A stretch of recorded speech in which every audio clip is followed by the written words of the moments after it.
It came at an awful and great cost.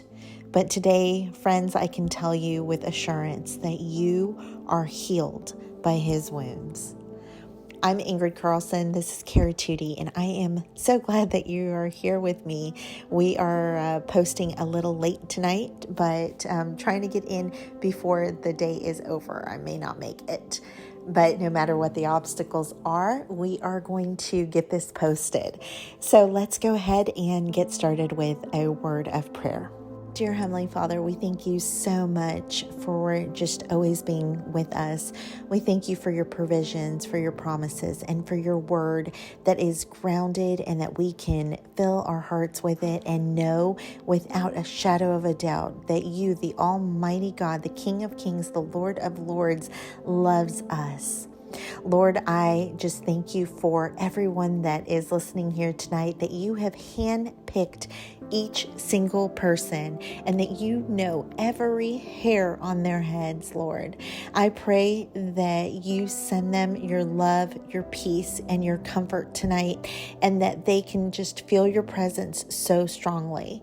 Lord, I pray that you send your angels over them and that you keep them protected and allow no evil to go anywhere near them.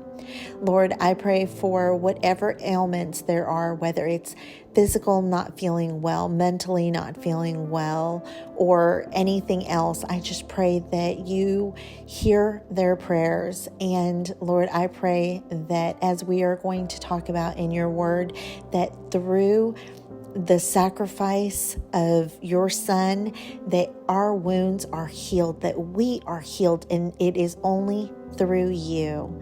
We just give this day over to you completely and ask for your will to be done.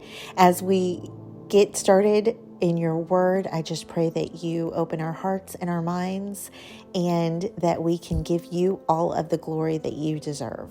It is in Jesus' mighty name that we pray. Amen. Our verse today is 1 Peter 2:24, which reads, He himself bore our sins in his body on the tree, that we might die to sin and live to righteousness. By his wounds you have been healed. What's really amazing here is that Peter is addressing the now Christian, mainly slaves and servants, and trying to tell them to not be harsh with their masters, even if they weren't treated fairly. Peter encourages them to find hope and courage in identifying with Christ's sufferings. Something that is truly amazing to me about this story is that Peter was the one, if you recall, who took a sword and cut off the soldier's ear because he was trying to protect Jesus. Peter, to me, is someone who is ready for action, and he's not going to take no, and he's going to take it into his own hands.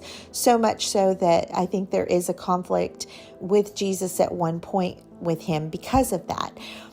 But what is so amazing is that that same person is now telling them to be respectful to their masters. And he points to Christ as the ultimate model of undeserved suffering, followed by vindication and reward from God. Although he was completely innocent, Jesus endured blows and insults, whippings, and death on the cross without an ounce of retaliation. Peter encourages the Christians to find hope and courage in identifying with Christ's sufferings. Okay, now let's go back to the Old Testament. We're going to go to the book of Isaiah. In chapter 53 and verse 4, starting in verse 4, we're going to read, Surely he has borne our griefs and carried our sorrows, yet we esteemed him stricken, smitten by God, and afflicted. But he was pierced for our transgressions. He was crushed for our iniquities. Upon him was the chastisement that brought us peace, and with his wounds we are healed. And Jesus is Isaiah's prophecy come to light, come to life, being fulfilled. The bruises and blood on the body of our beautiful Savior is what healed our sin and sickness. And friends, this is our greatest affirmation that we have yet. And that is the comfort and the wholehearted belief in knowing that you are healed through the blood of Christ on that cross that day. And friends, as usual, if you need any prayers or any comfort, feel free to leave a comment down below or to send me a direct message through Instagram, which is the best way to probably get a hold of me. And I will be honored to pray for you. And I know that other ladies on here are praying for you as well. So you are in great hands. I thank you so much for being here. I am so blessed by every single one of you. And I will see you again tomorrow. Love you. Bye.